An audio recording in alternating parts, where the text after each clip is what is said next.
పొందకపోతే మీరాగున్నాను. కానీ అక్కడ వారుడు ఏం మాట్లాడాడు? మీరు మారు మనసు పొందని ఎడల అన్నాడంటే ఇంకా పొందలేదు వాళ్ళు.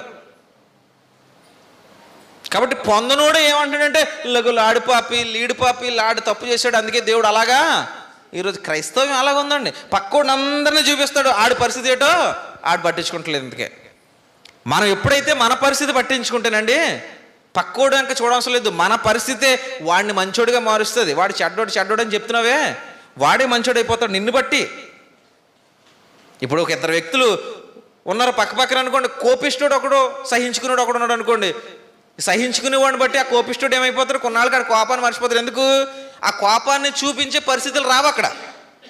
వీడు సహించుకునేవాడు ఉన్నాడండి, వీడు కోపం పడిపోతున్నాడు, వీడు ఏం మాట్లాడతలేదు, కోపం పడిపోతున్నాడు, వీడు ఏం మాట్లాడలేదు, అలా సైలెంట్గా వెళ్ళిపోతున్నాడు. ఇంక వీడి కోపంతో పనే ఉంటుందా పక్కనోడికి? అప్పుడు ఆడు కోపం పడితేనే వీడు మళ్ళీ కోపం పడాలి. ఇంకా ఆడు కోపం పడినప్పుడు వీడికి కోపంతో పనే ఉంది. కొన్నాళ్ళకి ఏమైపోతాడంటే ఆడలా వీడు కూడా మెత్తని మనిషి అయిపోతాడు అనమాట. అదే ఉద్దేశాన్ని మీరు మనసులో ఉంచుకోండి. ఎదుటివాడు పాపి అని అనుకునే కన్నా ముందు నేను ఎలా ఉన్నాను అనుకుంటే నీలో ఉన్నటువంటి తత్వం ఎదుటివాడిని నీలా మార్చగలరు.